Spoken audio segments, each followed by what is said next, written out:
Hi అండి. అందరూ ఎలా ఉన్నారు? బాగున్నారా? నేనైతే చాలా బాగున్నాను. మీరందరూ కూడా చాలా చాలా బాగుంటారని అనుకుంటున్నాను. ఈరోజు బయటికెళ్ళే పని ఉందండి. మీకు తెలిసిందే కదా! నేను బయటికెళ్ళే ప్రతిసారి ఈజీగా అయిపోయే టిఫినే చేస్తాను. ఎందుకు అంటే ఇప్పుడు అన్నీ పెద్ద పెద్ద టిఫిన్స్ పెట్టుకుంటే ఇంకా పని ఇక్కడే ముగిసిపోతుందనమాట. ఇంత చిన్న టిఫిన్ చేయడానికి కూడా చాలా టైమే పడుతుంది నాకు. ఎందుకంటే ఇంట్లో బయట అన్నీ క్లీన్ చేసి తర్వాత మొత్తం పని చేసుకున్న తర్వాత ఈ టిఫిన్ చేసి అది కూడా తోమి మళ్ళీ పోవాలి కదా! సో, అందుకని తిని తోమి పోవాలి కాబట్టి తొందరగా అయిపోయేదే చూస్తాను. తొందరగా అలాగే హెల్తీ కూడా అనుకోండి. ఇంకా ఈజీగా అయిపోవాలంటే బొంబాయి రవ్వ ఉప్మా అయితే చాలా ఈజీగా అయిపోతుంది. చాలా టేస్టీగా కూడా ఉంటుంది. కాకపోతే కాస్త నూనె ఎక్కువగా ఉండాలి కదా దానికి. సో, అందుకని మా వారు వద్దని చెప్తారు. దాన్ని అసలు ఇష్టపడరు కూడా చేయడానికి. ఇంట్లో టిఫిన్ అనమాట. సో, అందుకని ఈరోజు మాత్రం నేను బొంబాయి రవ్వ ఉప్మా కాకుండా ఏం చేస్తా, గోధుమ రవ్వ ఉప్మా చేస్తున్నాను. గోధుమ రవ్వ ఉప్మా బాగానే ఉంటుందండి. కాకపోతే కొంచెం టేస్ట్ డిఫరెంట్ ఉంటుందనమాట. సో, చిన్న రవ్వ ఉప్మా అయితే కొంచెం టేస్ట్ ఎక్కువగా ఉంటుంది. దాంట్లోకి ఇంకా దోస చట్నీ అది చేస్తాం కదా! బుడ్డల చట్నీ లేదా కొబ్బరి చట్నీ మామూలు దోసలోకి, ఇడ్లీలోకి చేస్తాం చూడండి. ఆ చట్నీలైతే చాలా చాలా బాగుంటుంది. సో, దాంట్లో కలుపుకొని తింటే. కానీ ఇది అలా కాదు. ఇందులోకి పొడి, బుడ్డల పొడి లేదా పప్పుల పొడి లేదా కొంచెం మామిడికాయ కానీ, నిమ్మకాయ కానీ వేసుకొని తింటేనే బాగుంటాయి.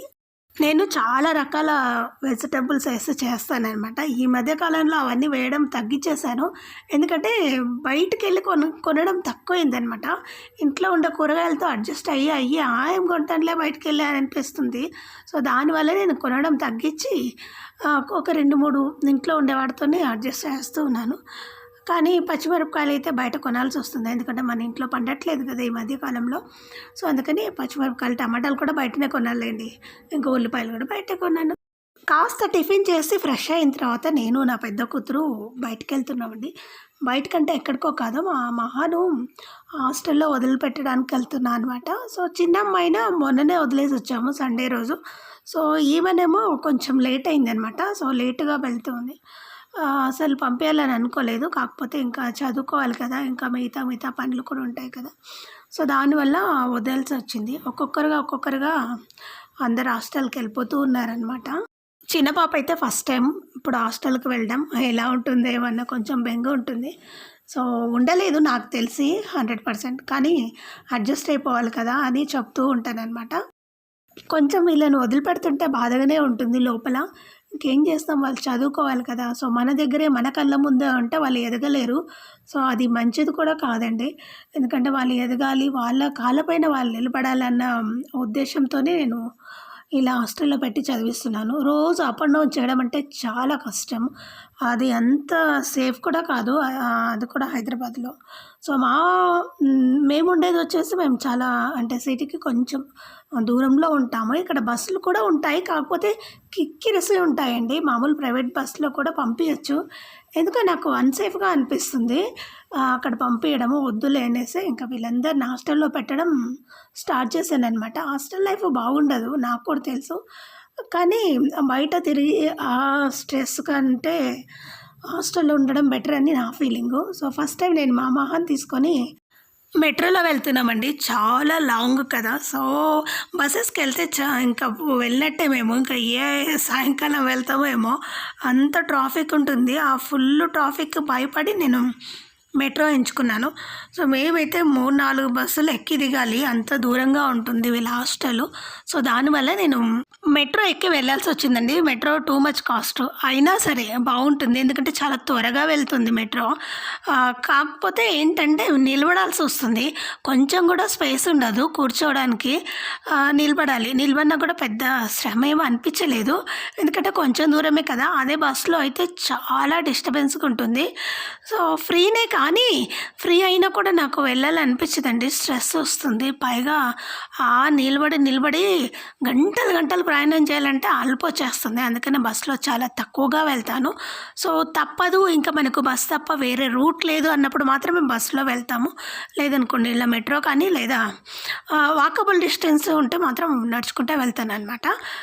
100% చూడండి, మేము వచ్చే స్టేజ్ ఫైనల్ లాస్ట్ స్టేజ్ అనమాట. ఇప్పుడు కొంచెం ఖాళీ అయినట్టుగా అనిపించింది.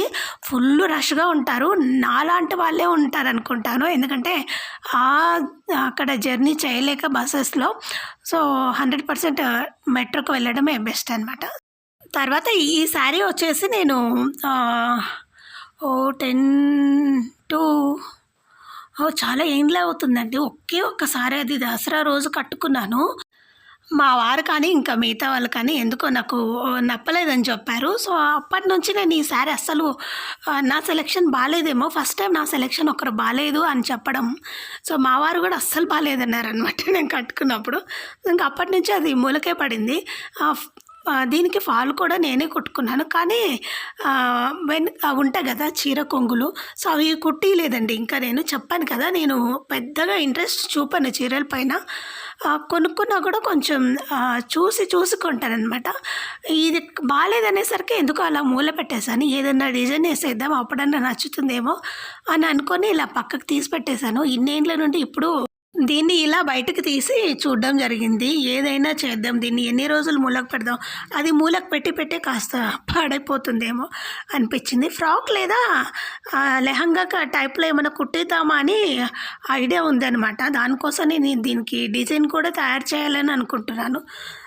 ప్రస్తుతానికైతే చాలా టైం ఉంటుంది నాకు ఇప్పుడు. ఎందుకంటే ఇప్పుడు ఎవ్వరికి నేను లంచ్ బాక్స్ చేయనవసరం లేదు, పెట్టనవసరం లేదనమాట. సో అప్పుడప్పటికి చేసి ఇచ్చేయచ్చు. పెద్దగా వంట చేసే పనే ఉండదండి. నాకు కష్టమైంది ఏదన్నా ఉందంటే అది వంటనే. అంటే బాగా చేస్తాను, కానీ టేస్ట్గానే ఉందని చెప్తారు. కాకపోతే నాకు వంట చేయడము పెద్ద కష్టం. ఎందుకు అంటే అంట్లు తోమడం వల్ల. సో ఇన్ని అంట్లు పడతాయి, అవి తోమి నా చేతులు నొప్పులేస్తాయి అనమాట. సో దానివల్ల నాకు వంట చేయడం ఇష్టం ఉండదు. కానీ అంట్లు తోమడానికి ఎవరైనా ఉంటే వంట చేయడం చాలా ఈజీ నా వరకు మాత్రం. అలా ఫీల్ అవుతాను. ఈ బ్లౌజ్ పీస్ ఉంది చూసారా, ఇందులో బ్లౌజ్ వచ్చిందండి. అది డిజైనర్ బ్లౌజ్ వచ్చింది. అది ఆల్రెడీ కుట్టించుకొని వేరే శారీలో కట్టుకుంటాను నేను. కింద చిన్నగా లేస్ లాగొచ్చింది కదా, గోల్డెన్ బ్లౌజ్ది. సో సేమ్ ఆ కలరే ఉంటుంది బ్లౌజ్ కూడా.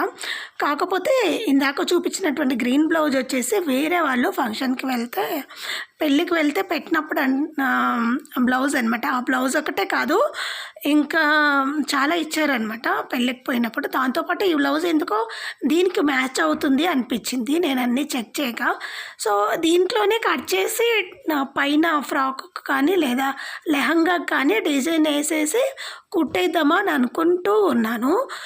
ఇంకా ఏంటంటే లేదనుకోండి, ఏదైనా సరే పైన ఒక టాపు డిఫరెంట్ మోడల్గా ఉండేది, ఇలా ఈ బ్లౌజ్ సరిపోతుంది అనిపించింది. సో మీకు ఈ శారీ ఎలా అనిపిస్తుంది అంటే లైట్ స్కై బ్లూ కలర్ అనిపిస్తుంది కదా, అస్సలు ఇది స్కై బ్లూ కాలేదండి. అది ఏమంటారు, చిలక పచ్చ కలర్ అనమాట. సో అది అస్సలు బాగుండదని మా వారు నాకు ఆ కలర్ బాగాలేదని చెప్పారనమాట. సో అప్పటి నుంచి అది తీసుకోలేదు. మేబీ ఈ కలర్ ఉన్నా బాగుండేదేమో. అస్సలు బాగాలేదనమాట కలర్ కూడా. ఆ శారీ కూడా అంతంత మాత్రమే ఉంటుంది. ఆ శారీ ఎంత అనుకున్నారు తెలుసా, నేను అప్పుడెప్పుడో ఆషాఢ మాసంలో 500 కొన్నాను ఈ శారీ. అందుకే బాగాలేదని చెప్పారేమో మా వారు, నాకు తెలీదు.